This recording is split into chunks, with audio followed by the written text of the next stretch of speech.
پہاڑی زبان میں اپڈیٹ سنیے۔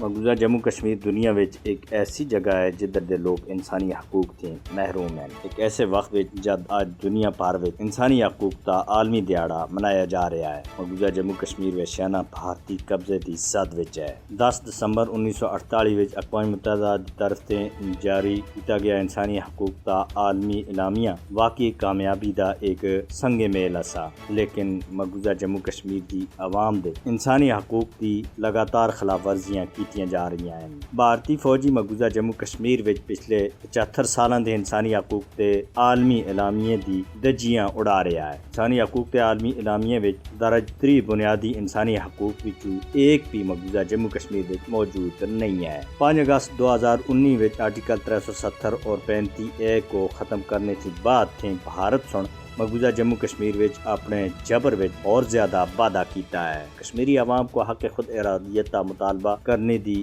وجہ تھی بے رحمی تھی قتل کیتا جا رہا ہے، تشدد کا نشانہ بنایا جا رہا ہے اور انہاں دی بے عزتی کیتی جا رہی ہے۔ پچھلے 33 سالاں وچ 96,156 کشمیری شہید کیتے جا چکے ہیں، جبکہ 1,65,385 کو گرفتار بھی کیتا گیا ہے۔ صدر پاکستان ڈاکٹر عارف علوی اور آج انسانی حقوق تے عالمی دیہڑے دے موقع دے اوتے اپنے پیغام وچ آخیا کہ انسانی حقوق تے حوالے تھی اساں کو مقبوضہ جموں کشمیر وچ اپنے پراواں کو کسی بھی صورت وچ بلانا نہیں چاہیے۔ وزیر اعظم پاکستان میاں محمد شہباز شریف ہوراں سن انسانی حقوق تے عالمی دیہڑے دے موقع دے اوتے اپنے ایک پیغام وچ آخیا ہے کہ مقبوضہ جموں کشمیر وچ انسانی حقوق کی صورتحال دا جائزہ کرنے دی مجھ زیادہ ضرورت ہے۔ اسلامی تعاون تنظیم OIC دے سیکرٹری جنرل حسین ابراہیم طہا دی قیادت وچ 5 رکنی وفد آج تھی 12 دسمبر تک پاکستان اور آزاد کشمیر دا دورہ کرسن۔ OIC اقوام متحدہ تھی بعد دوسرا سب تے بڑا پلیٹ فارم ہے۔ OIC